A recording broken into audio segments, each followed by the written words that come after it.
సాధన పెంచుకుంటూ వెళ్ళాలి. ఇంకోటి చాలామంది ధ్యాన సాధన చేసేటప్పుడు తల ఉంచుకొని పోవటం, లేకపోతే వాళ్ళ విషయం కాదండి. నిటారుగా ఉంచాలంటే హింస.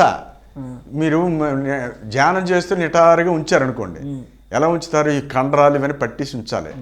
కాసేపటికి ఇవన్నీ నొప్పి పట్టేసి ఇంక ఉంచలేక ఏంటంటే హింసపడి వదిలేస్తారు. కానీ అదే ప్రాణం చేసినప్పటికి అవేం అక్కర్లేదు.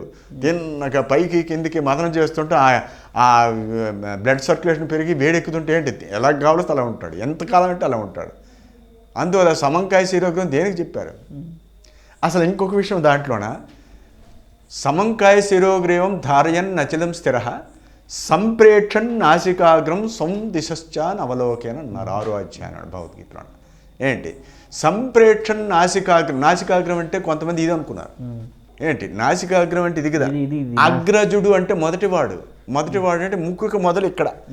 సో భ్రూమధ్యము, లలాటము, నాసికాగ్రము, తురియం అంటే ఇది. సంప్రేక్షణ్, ఈక్ష అంటే చూచుట, ప్రేక్ష అంటే బాగా చూచుట, సంప్రేక్ష అంటే తరోగా చూచుట. అది దాని అర్థం. ఏమి ఆ తరుగు చూసినట్టు కళ్ళు మూసుకున్నా చూడకుండా తెరిచా. తరువుగా చూడాలంటే ఆటోమేటిక్గా మూసుకుంటేనే అవుతుంది. దిశశ్చాన్ అవలోకన్ అన్నారు కదా. అదేమిటంటే దిక్కులు చూడొద్దు అంటే అర్థం ఏంటంటే కళ్ళు తెరిచేవాడికి దిక్కులు చూడొద్దు, కళ్ళు మూసేవాడికి దిక్కులు చూడొద్దని చెప్పాల్సిన పని వచ్చింది. కాబట్టి కళ్ళు తెరిచి దిక్కులు చూడొద్దని అర్థం. అయితే కళ్ళు తెరిచి దిక్కులు చూడొద్దంటే అర్థం ఏంటంటే కనుగుడ్లు పైకి తిప్పి, కనుగుడ్లు నల్లగుడ్లు పైకి పెడితే అక్కడ చేరితే తెల్లగుడ్లు కనబడతాయి, దిక్కులు చూడని స్థితి అవుతుంది. అంటే ఇప్పుడు కళ్ళు తెరిచేయమనా మూసి చేయమనా? కళ్ళు తెరిచి చేయమని. మరి ధ్యానంలో ఏంటి చేస్తున్నారు? అందరూ ఉన్నాం, కళ్ళు మూస్తుంది. మరి చేసింది ఏంటి? నేను ఎవరిని ఏంటంటే సత్యం తెలుసుకోవాలి. ఇలా ఉంది, ఋషులు చేసింది ఇది, మన సాధనలో ఏం జరుగుతుందో తెలుసుకోవాలి. మనం ధ్యానం నుంచి వచ్చినప్పుడు నిద్రపోయి లేచినట్టు రాకూడదు. సాధన నుంచి వచ్చినవాడు ఏంటంటే మంచి యాక్టివ్గా ఉండాలి. ఏమంటారు? ఏదో జిమ్ నుంచి వచ్చినట్టు ఎందుకు అది? అదే సబ్ కాన్షియస్ స్టేట్. అది మనం వెళ్ళవలసింది ఎక్కడికి?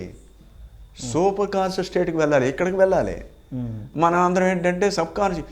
మీరు లోకంలో 1,00,000 మార్గాలు ఎవరు ఎన్ని కనిపెట్టినా, కొంతమంది యోగ నిద్రట, కొంతమంది సమాధి అభ్యాసం అంట, కొంతమంది అడ్వాన్స్డ్ మెడిటేషన్ అంట, ఇంకేవేవో. అంటే నేను అది కూడా మళ్ళీ విమర్శ కాదు.